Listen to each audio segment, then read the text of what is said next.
এবারের বিপিএলে টানা ৮ ম্যাচ জয়ের পর অবশেষে হারের দেখা পেল রংপুর রাইডার্স। টুর্নামেন্টের প্রথম দল হিসেবে রংপুরকে হারিয়ে বিপিএলের পয়েন্ট টেবিল বেশ জমিয়ে তুলল দুর্বার রাজশাহী। রংপুরের বিরুদ্ধে এদিন ব্যাট হাতে রাজশাহী শুরু থেকেই ছিল মারমুখী। পাওয়ার প্লে ৬ ওভারে রাজশাহী রান তুলে ১ উইকেটে ৬২। ২০ ওভার শেষে দুর্বার রাজশাহী সংগ্রহ দাঁড়ায় ৯ উইকেটে ১৭০ রান। ব্যাট হাতে ঝোড়ো ইনিংস খেলেন সাব্বির হোসেন ও ইয়াসির আলী। ইয়াসির আলী ৩২ বলে ৬০ রানের ঝোড়ো ইনিংস খেলেন।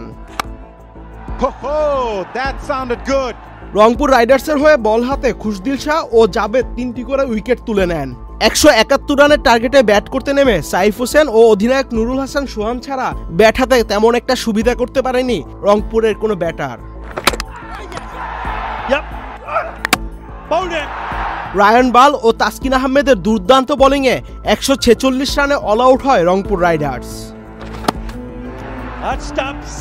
রায়ান বাল ৪ ওভার বল করে মাত্র ২২ রান দিয়ে উইকেট তুলে নেয় ৪টি, যে কারণে ম্যাচ সেরার পুরস্কারও জিতে নেয় রায়ান বাল। দুর্বার রাজশাহী রংপুরের বিপক্ষে এই জয়ে পয়েন্ট টেবিলে ৪ নম্বরে উঠে এলো। তাদের সংগ্রহ ১০ ম্যাচে ৮ পয়েন্ট। অন্যদিকে ৯ ম্যাচ খেলে রংপুরের সংগ্রহ ১৬ পয়েন্ট। এই ম্যাচে হারের পরও রংপুর টেবিল টপার হিসেবেই পয়েন্ট টেবিলে অবস্থান করছে। আহমেদ শাফি, চ্যানেল আই।